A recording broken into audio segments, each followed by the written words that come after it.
After the funeral of the millionaire's mother, he looked inside the crashed car and found something that left him frozen in fear. Dylan Caraway was a man who seemed to have it all.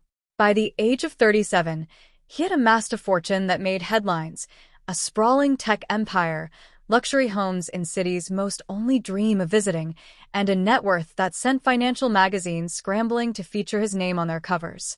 To the outside world, he was the epitome of success, living in a penthouse so high above the skyline that he could look down at clouds. But beneath the tailored suits and champagne galas lay a man who had drifted far from his roots. Dylan's mother, Eleanor, had raised him single-handedly after his father's early death, balancing two jobs while ensuring her son had every opportunity she could afford. Yet as Dylan's ambitions soared, so did the distance between them. What began as youthful defiance, skipping family dinners to work late or avoiding her calls during college, evolved into a chasm of neglect. Over the years, their interactions had become sparse and mechanical. A card for her birthday, a half-hearted call on holidays. The woman who had once been his anchor became a shadow he avoided, her sacrifices drowned in the noise of boardroom deals and international flights. Eleanor, in her uncomplaining way, never pressed him for more than he was willing to give. On the rare occasions Dylan allowed himself to think about his mother, an unnamed guilt stirred within him, a small voice whispering of missed moments and unspoken gratitude. But he always silenced it with excuses. His schedule was demanding, she wouldn't understand his world, and someday, he'd make it up to her. That day never came. When Dylan received the news of her passing, he was in a meeting. He had dismissed his assistant's interruption with irritation until the words sank in. "Your mother has died in a car accident." His first reaction wasn't grief, but disbelief, followed quickly by a cold wave of regret. He had postponed his last planned visit, citing a conference. Now, the time he always believed he had was gone. For Dylan, it was the start of an unraveling. Eleanor's death forced open doors in his heart he had long kept locked, doors he wasn't sure he was ready to face. The news of Eleanor's death arrived in fragments, each piece heavier than the last. The initial call from a police officer confirmed that her car had careened off a sharp turn on a rural road, slamming into a tree. She was pronounced dead at the scene. The officer's voice had been neutral but not unkind, a tone Dylan despised for how it belied the gravity of the loss. Dylan later learned she had been on her way home from volunteering at a local animal shelter, a passion she had carried since he was a child. The irony wasn't lost on him. While he had been basking in the glow of a business deal worth billions, his mother had been spending her evening cleaning kennels and feeding stray dogs. Her car, an aging silver sedan that she had stubbornly refused to replace despite his offers, became the center of the accident report. Dylan hated that car. He'd begged her countless times to let him buy her something safer, newer, and more befitting her son's wealth. Eleanor had always smiled at his protests, brushing them aside with her characteristic practicality. "It gets me where I need to go, Dylan," she'd say. "You can keep your fancy gadgets." The vehicle was towed to an impound lot after the crash, its twisted frame a grim testament to her final moments. Dylan couldn't bring himself to visit it. It felt too real, too final. Yet the image of that wrecked car haunted him, standing in for all the unresolved emotions he had pushed aside over the years. What gnawed at him most was the unknown. The report offered no definitive answers about why she had veered off the road. There were no signs of alcohol, no indications of mechanical failure. Witnesses reported seeing the car briefly swerve, as if she had reached for something or been distracted. The ambiguity left a knot in Dylan's chest, one that tightened every time he imagined her alone in her final moments. A part of him wanted to believe it was a freak accident, a cruel twist of fate. But another part couldn't shake the suspicion that there was more to her story, a story he had ignored for far too long. The day of Eleanor's funeral arrived under a dull, overcast sky, the kind of weather that seemed orchestrated by the universe to reflect the heaviness in Dylan's chest. The church was modest, its wooden pews worn with years of quiet faith.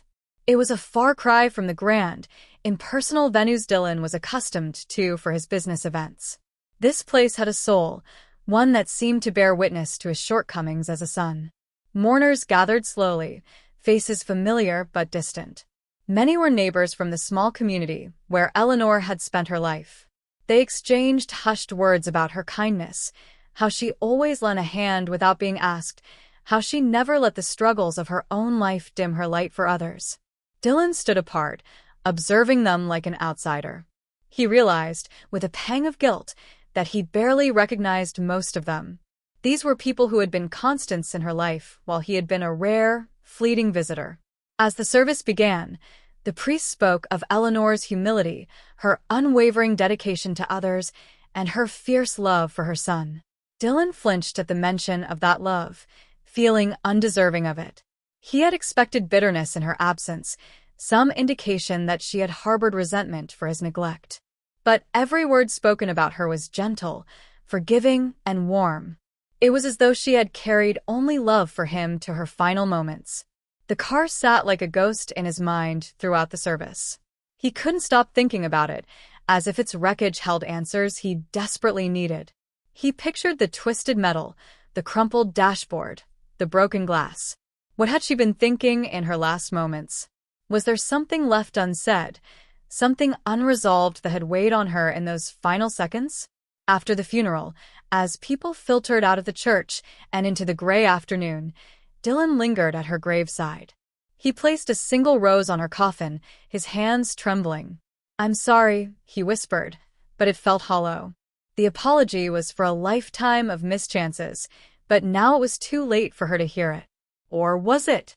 The car, untouched since the crash, seemed to call to him, a symbol of everything unresolved. He knew, with a gnawing certainty, that he had to face it. The impound lot was cold and desolate, a place where broken machines waited to be forgotten. Dylan parked his sleek black sports car at the entrance, its polished exterior a jarring contrast to the twisted hulks that lined the yard. A grim-faced attendant escorted him to the section where Eleanor's car was kept, speaking only to confirm the vehicle number before leaving him alone. There it was, the silver sedan that had been her companion for years, now a crumpled mass of metal. Its front end was nearly unrecognizable, crushed inward from the collision. The windshield had spider-webbed with cracks, and one of the headlights hung loose, staring at him like an empty, accusing eye. The sight stopped Dylan in his tracks. He hadn't prepared for how visceral it would feel to see the car up close. The damage wasn't just physical, it was emotional, a wreckage of his mother's life and, in some ways, their relationship. He stepped closer, his footsteps crunching on the gravel, and ran his fingers lightly over the cold, jagged edges of the hood. The interior was visible through the shattered windows. The beige upholstery was stained with blood, her blood. Dylan's stomach churned at the sight, but he couldn't look away. There was something unbearably personal about the remnants of her final journey. Her favorite pair of driving gloves lay crumpled on the passenger seat, one of them torn. A bag of groceries had spilled onto the floorboard, its contents now a mix of spoiled food and broken glass. Dylan's heart pounded as he circled the car, his mind racing with unanswered questions. What had caused her to swerve? Was it a reflex to avoid something, or was she distracted? The police had found no definitive cause, but the possibilities clawed at him. Standing before the driver's side door, he hesitated. The air around the car felt heavy, almost suffocating, as if it were holding its breath, waiting for him to open the door. He placed his hand on the handle, the cold metal biting into his palm. A wave of unease swept over him, but he pushed it aside. Whatever secrets this car held, he had to face them. The door creaked as Dylan opened it, the sound echoing unnaturally in the stillness of the impound lot. The interior of the car smelled faintly of mildew and something metallic, a grim reminder of the crash. He stood frozen for a moment, his hand gripping the edge of the door as his eyes scanned the wreckage. On the dashboard, a small porcelain angel figurine caught his attention. He remembered it vividly. It had been a gift from him when he was just 8 years old. Eleanor had loved angels, their symbolism of protection and peace. She had kept it there ever since, even after he had forgotten all about it. The sight of it, its wings chipped from the crash, sent a pang of emotion through him. Carefully, He reached inside and picked it up, turning it over in his hands. The weight of the tiny object felt unbearable. It wasn't just a trinket. It was a fragment of his childhood, a time when their bond had been unbreakable. His gaze shifted to the passenger seat, where her driving gloves lay. He picked them up gingerly, his fingertips brushing against the torn fabric. How many times had he teased her about those gloves, calling them outdated? She had always laughed it off, insisting they were perfectly fine. Now holding them felt like holding a piece of her. On the floorboard, among the scattered groceries, was a folded scarf. Dylan bent down and retrieved it, recognizing it immediately. It was Eleanor's favorite, a soft, faded blue with delicate floral patterns. She had worn it on countless occasions, and the faint scent of her lavender perfume still lingered on the fabric. He clutched it tightly, the ache in his chest growing sharper. But as he sifted through these personal items, a nagging sense of incompleteness gnawed at him. These were relics of her everyday life, but they didn't explain the crash. He opened the glove compartment, rifling through insurance papers, an old map, and a few receipts. Nothing unusual. Then he noticed something beneath the driver's seat, an edge of leather barely visible under the twisted metal. He crouched down, his pulse quickening, and pulled at it. It was a journal, the leather cover scuffed and worn. Why would she have brought her journal with her that night? Dylan's hands trembled as he held the journal, its once smooth leather now marked with scratches and faint stains. The weight of it was heavier than he expected, as though it carried not just her words, but the gravity of her life. He hesitated before opening it, his breath shallow. Did he have the right to read this? What if it revealed something he wasn't ready to confront? He flipped it open to the first page, the edges of the paper brittle and slightly yellowed. Her neat, flowing handwriting greeted him, instantly recognizable. She had always written letters with such care, each word deliberate and graceful. This journal was no exception. The opening lines caught him off guard. Asterisk for Dylan, someday when you're ready. Asterisk. The words struck him like a physical blow. This wasn't just her personal journal, it was meant for him. She had written it knowing he would one day read it. He turned the page, his heart hammering in his chest. At first, the entries were unremarkable. Simple musings about her day, her thoughts on the changing seasons, small notes about the neighbors. But as he skimmed further, the tone shifted. She wrote about her struggles, her loneliness, her worries about his well-being, and her regrets about the growing distance between them. Asterisk, I miss him every day, even though he doesn't seem to miss me. I wish I could tell him how proud I am, but I don't want to burden him with my feelings. He's so busy. Maybe he'll visit soon. Asterisk. Dylan felt his throat tighten as he read those lines. He turned another page and something fell out, a photograph. He picked it up, his vision blurring as he recognized the image. It was a picture of the two of them at the beach when he was 6, Eleanor laughing as she held his hand while the waves lapped at their feet. Her joy was palpable in the image, unguarded and pure. His hands shook as he continued reading. Then he saw it, an entry dated just days before the accident. Asterisk, if something ever happens to me, I hope Dylan finds this. There's something he needs to know. Asterisk. The sentence ended abruptly, the ink trailing off as though interrupted. What had she meant? And why had she left the journal under the seat? Dylan stared at the unfinished entry, the words echoing in his mind. There's something he needs to know. It felt like a hand reaching out from beyond the grave, urging him to uncover the truth. His heart pounded as he flipped through the remaining pages of the journal, scanning for answers.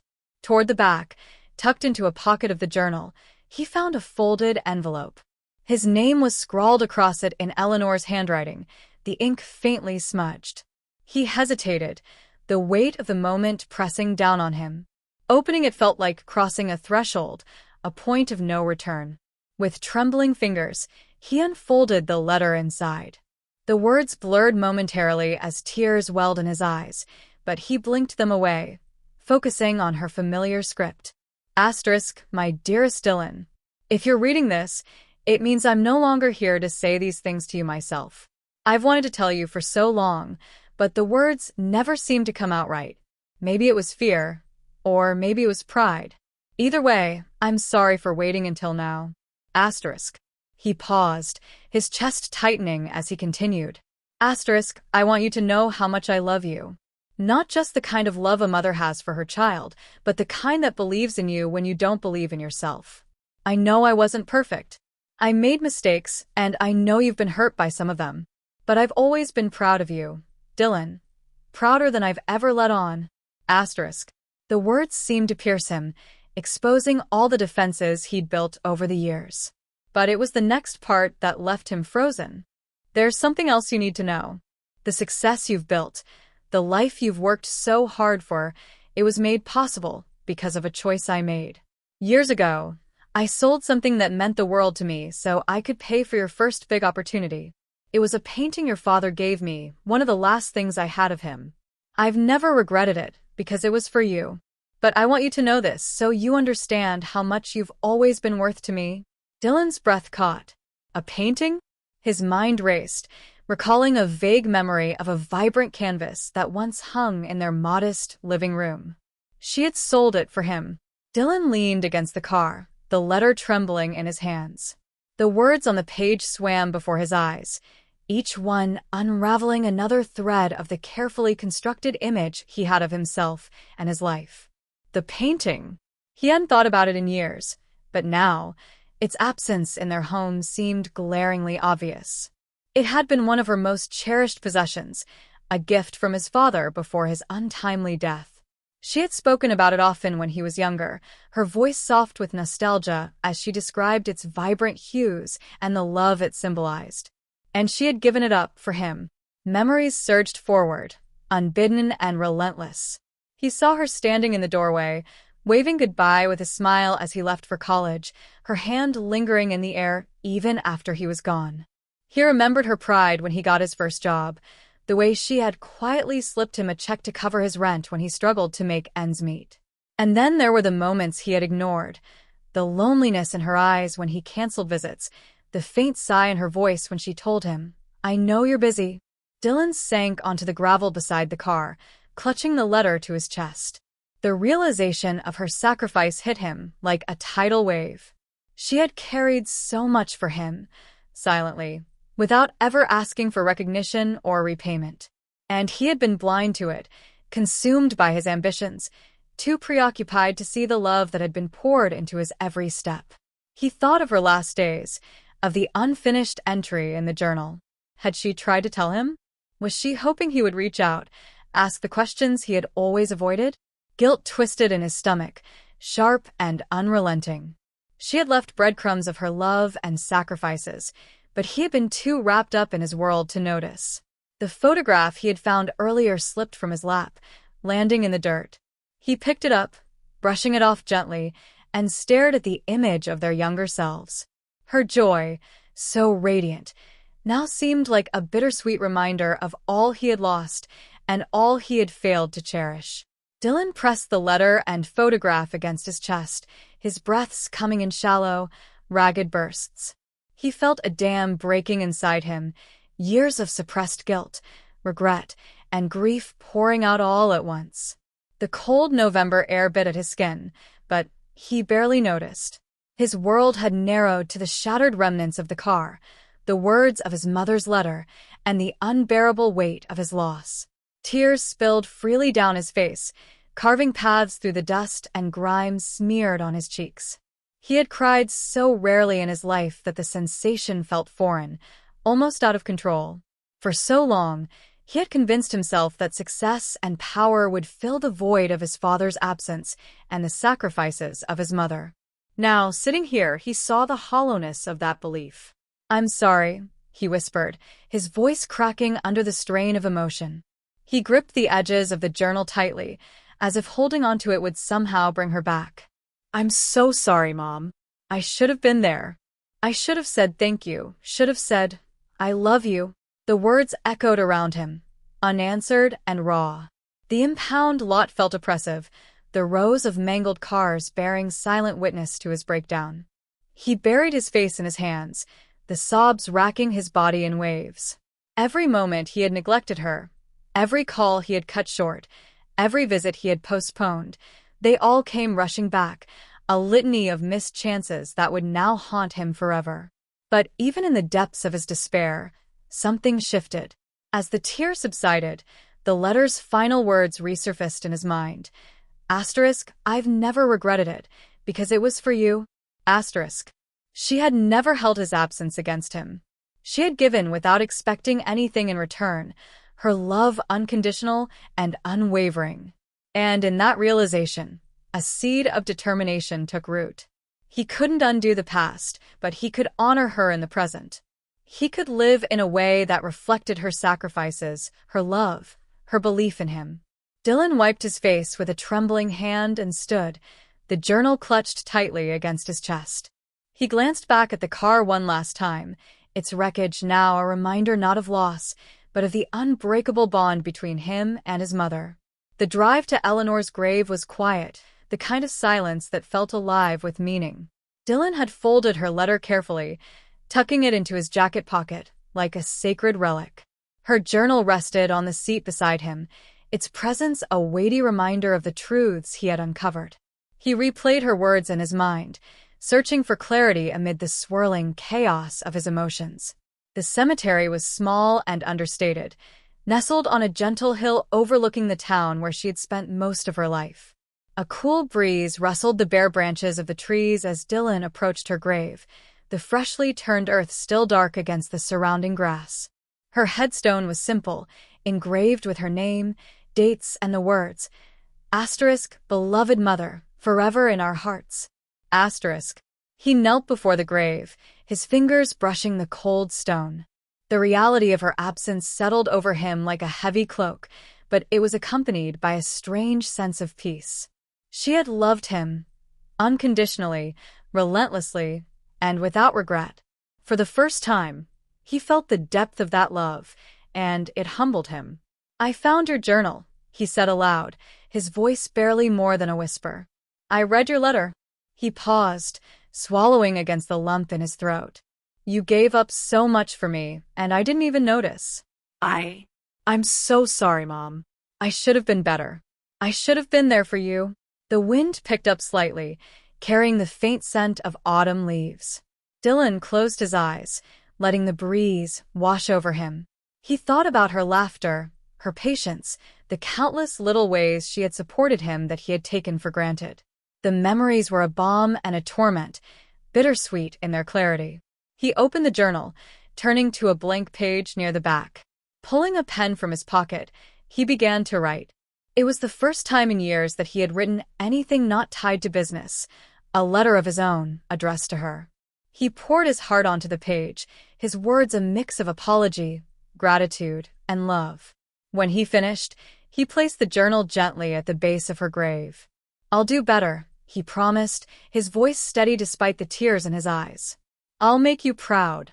The days following his visit to the cemetery marked the beginning of a quiet but profound transformation in Dylan. He returned to his penthouse, its opulence suddenly feeling hollow, and began to reassess his life through the lens of his mother's journal and her sacrifices. For the first time in years, he reached out to the people in his life, not business partners or acquaintances, but those who had once truly mattered.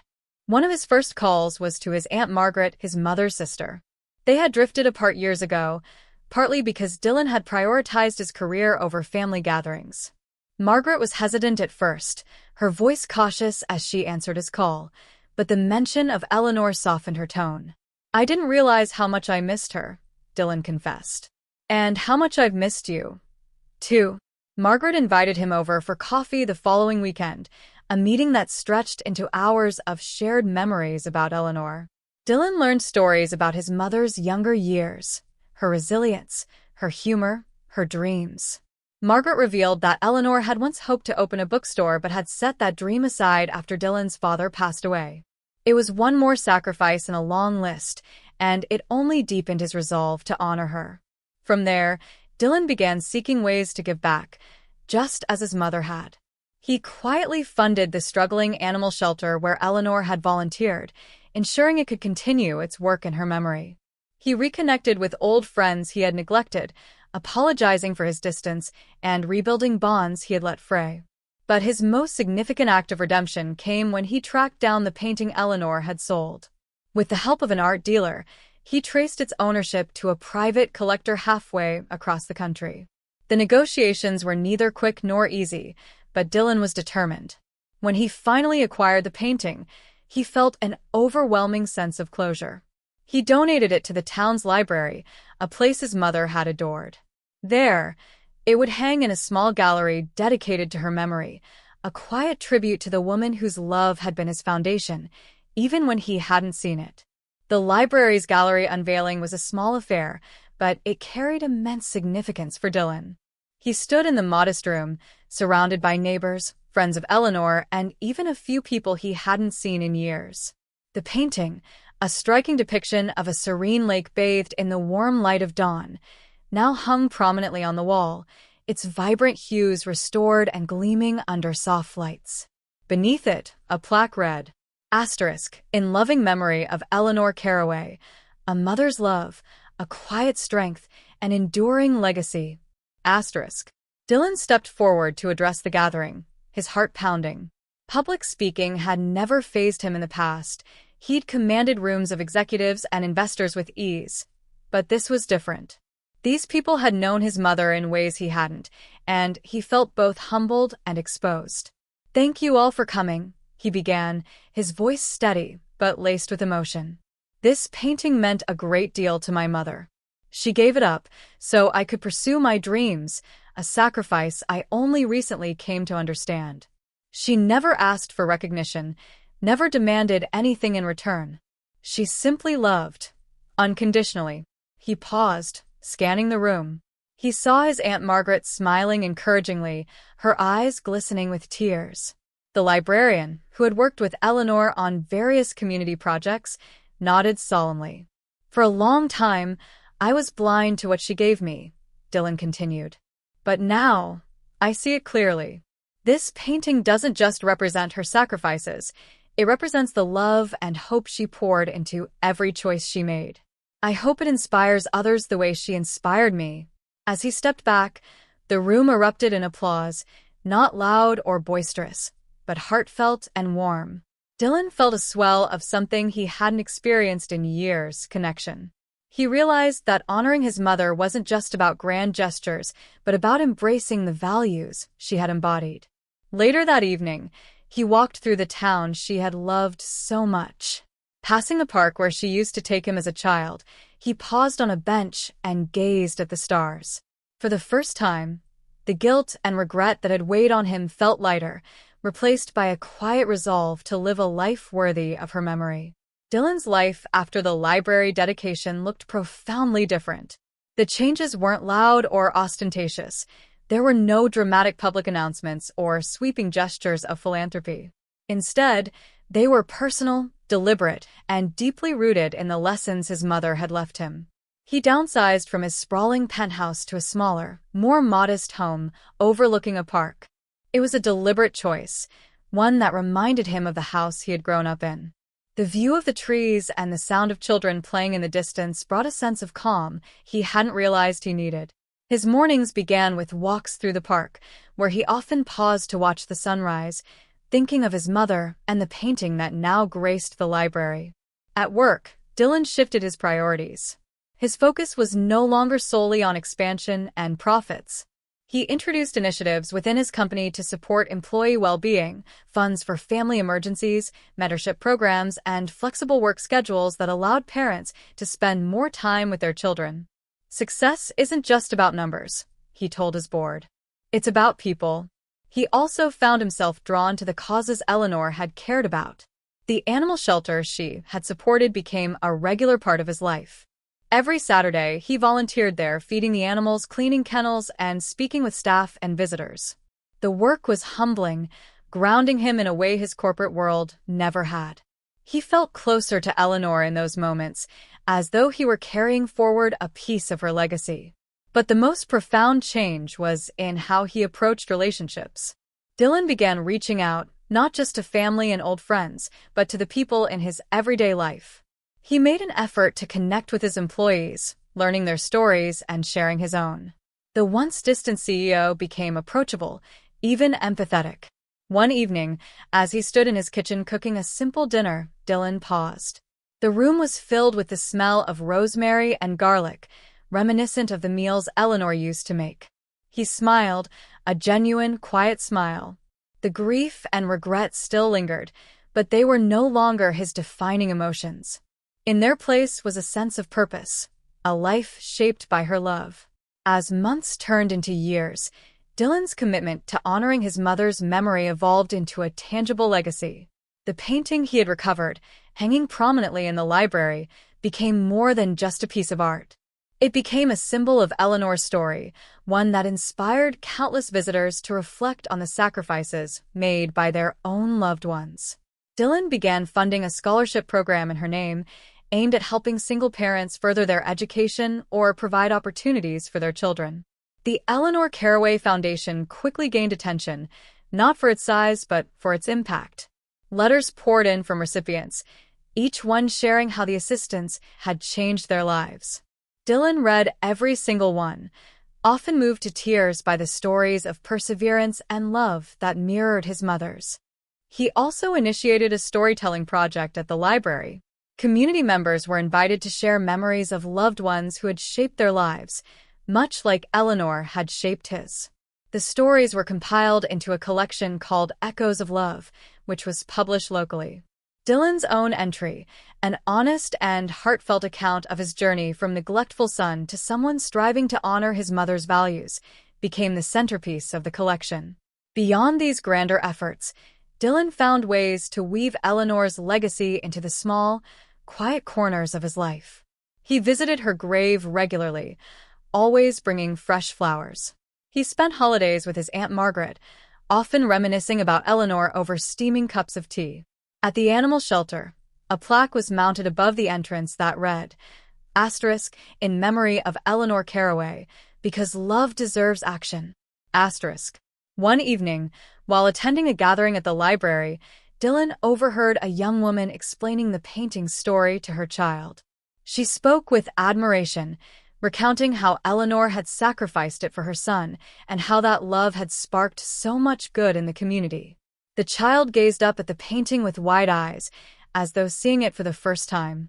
Dylan stepped back into the shadows, his chest swelling with emotion.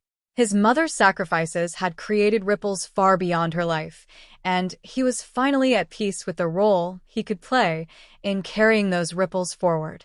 It was a quiet evening when Dylan sat on a park bench, the sun dipping below the horizon and painting the sky with hues of gold and crimson. The air was crisp, carrying with it the scent of leaves and earth, a reminder of the cycle of seasons and life itself. In his hands, he held Eleanor's journal, now a constant companion during his moments of reflection. He opened it to the page where her letter had been, running his fingers over the faint indentation her writing had left.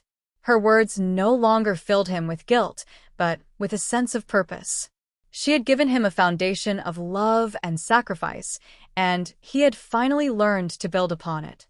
The park was alive with sounds, a mother calling to her child, a dog barking in the distance, and the rustle of leaves in the breeze. Dylan closed his eyes, letting the symphony of life wash over him. He thought of Eleanor's unwavering belief in him, the countless ways she had nurtured his dreams even at the expense of her own. Her legacy wasn't just in the foundation he had created or the painting that now hung in the library. It was in the way he had chosen to live. He reached into his jacket pocket and pulled out a small notebook of his own. Inspired by his mother's journal, he had begun chronicling his thoughts and experiences, a habit that brought him closer to understanding himself and those around him. Flipping to a blank page, he wrote, *Mom, I hope you can see me now. I'm trying to live in a way that would make you proud. Your love was the greatest gift I've ever received, and I carry it with me every day. Thank you for everything. *. He closed the notebook, a smile tugging at the corners of his lips. The stars began to emerge in the darkening sky, their light steady and unyielding, much like Eleanor's love had been. Dylan stood and began walking, his steps purposeful and unhurried. The lessons his mother had taught him weren't just about sacrifice or love.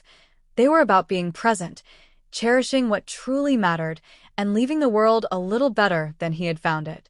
Dylan carried those lessons forward, knowing that her memory would never fade, not as long as he lived by the values she had so selflessly embodied.